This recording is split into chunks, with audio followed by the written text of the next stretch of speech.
Thursday, the 25th of May, 2023, Copacabana and Flamengo in Rio. Copacabana, Rio de Janeiro, 26 degrees, hottish, sunny, clear and slightly cloudy later. In the past, on Tuesdays and Thursdays, I would begin classes at 8 a.m, so they were the days where I could have a heavy workout as there were no time restrictions. Since the middle of this month, I have begun to give classes to a new pupil at 7 a.m. on these days, so I need to either get up earlier than 4:30 a.m. or be more efficient in my exercise series. Sometimes it is possible to do both, and other times only one or the other. Today I got up at 4:15 and was out in the street by 4:45. I crossed Praia de Botafogo and walked parallel to the bay towards Praia de Flamengo. Then, I came back on myself to the park and exercised with the TRX straps. I did half an hour of TRX and 20 minutes of skipping. It was an improvised workout, but still good.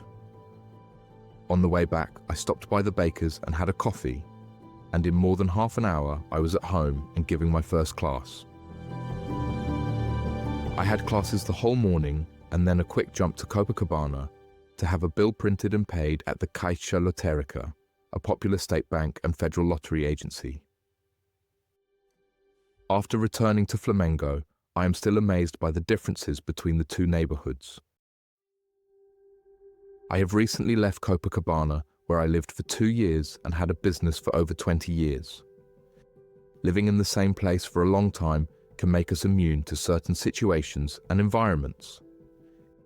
It has become a part of our everyday lives, and we have stopped noticing the adverse effects it can have on us. I don't want to criticize Copacabana or overpraise Flamengo, but history seems to be repeating itself once again. When walking in Copacabana, I felt that I was not walking in a neighborhood of some city, but in an enormous metropolis where, at any time, I could be inadvertently trampled on.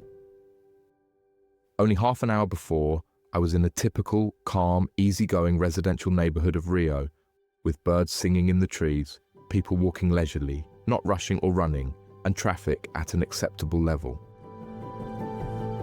I must be careful not to convince myself that after having had to leave my flat in Copacabana, I am convincing myself that it was for the best.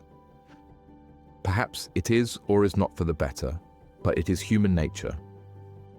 And that self-preservation eventually kicks in, fooling yourself that it was for the better. There is a name for this in psychology. I do not know its name, but it exists. It is when, for example, you win a Ferrari in a draw, you receive the beautiful car, you use it every day, and then suddenly, after a month, the company that administrates the draw calls you up to tell you that there was a mistake and that it was not a Ferrari but a Fiat Uno, a simple, popular car. Your first reaction is of denial and fight, but the people responsible insist, so eventually you have to swap vehicles from a Ferrari to a Fiat Uno.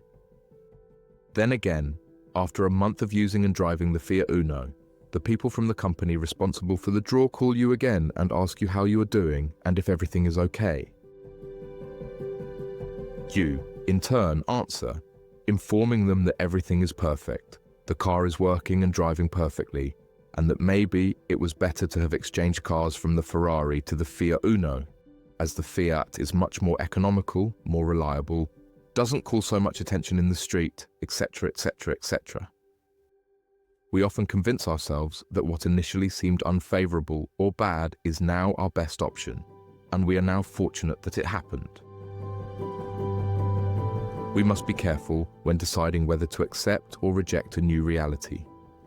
Sometimes it's necessary to fight for what's best for us in the long term, rather than simply accepting what's presented to us. Deceiving ourselves ultimately harms us, so it's essential to be honest with ourselves. Copacabana has been in my life for over 30 years, directly and indirectly, and I both love and hate her. In some ways, she is a monster, and like any monster, you have to respect her, or she will kill you. Flamengo does not have the charm or charisma of Copacabana, yet it is an incredibly special neighborhood, and I love living there very much. I was back in Flamengo by 5 p.m, classes until 8 p.m, and in bed by 9:30. It was a good, productive day. I exercised, gave classes, paid for a new course, and walked, which is always good. You can never go wrong when you walk. Thank you. Thanks for reading my blog.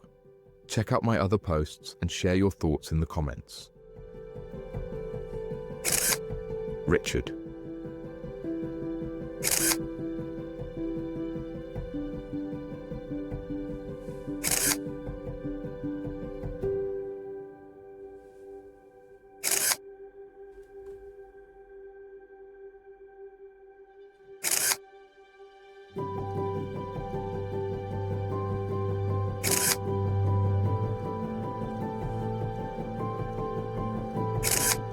Photos by Richard George Photography.